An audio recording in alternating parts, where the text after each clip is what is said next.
ఉత్తరాఖండ్లో అండి ధరాలి అనే గ్రామం మొత్తం తుడుచుకు పెట్టుకుపోయిందండి. క్షణం క్షణం కళ్ళు తెరిచి మూసేలోపు వరద బీభత్సం సృష్టించింది. ఊరిని కూడా మింగేసిందండి.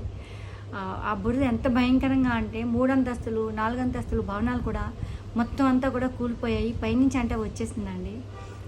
అయితే అండి 2 రోజులైందన్నమాట వరద వచ్చి, ఆ బురద వరద మాట. అందులోంచి ఒక అతను 100 అడుగుల లోతు నుంచి ఒక అతను బయటపడ్డాడండి ప్రాణాలతో.